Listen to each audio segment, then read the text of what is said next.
দেশ ফেরত এক নেতার ইশারায় সাক্ষ্য নির্বাচন বন্ধ করে দিয়েছে।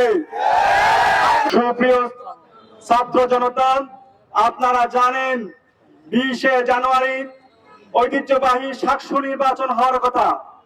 ছাত্রদল ইসি ভবনের সামনে গিয়ে এবং বিদেশ ফেরত এক নেতার ইশারায় সাক্ষ্য নির্বাচন বন্ধ করে দিয়েছে।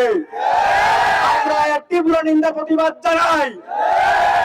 পাঁচটি বিশ্ববিদ্যালয়ে হারার পর, পরাজিত হওয়ার পর সে লন্ডন ফেরত নেতার মাথা নষ্ট হয়ে গেছে।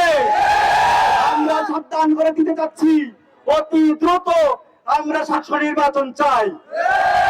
আরো স্মরণ করে দিতে চাচ্ছি, এই মুরাদনগরে এই কোম্পানিগঞ্জ বাজারে কারা কারা চাঁদাবাজি করে আমরা কিন্তু জানি। মুরাদনগরে ছাত্র জনতা যদি রুখে দেয়, আপনাদের এই পালানোর জায়গা পাবেন না।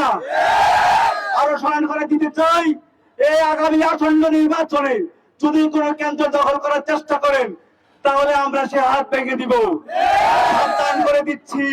সাবধান করে দিচ্ছি, আগামী নির্বাচনে কোন কেন্দ্র দখল করার পায়তারা করবেন না।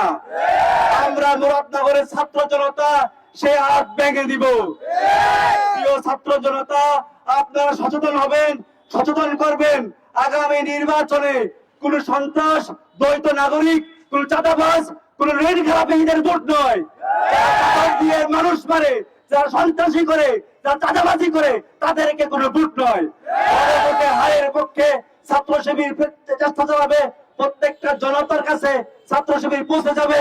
সে আকাঙ্ক্ষা ব্যক্ত করে শেষ করছি। আসসালামু আলাইকুম ওয়া রাহমাতুল্লাহ।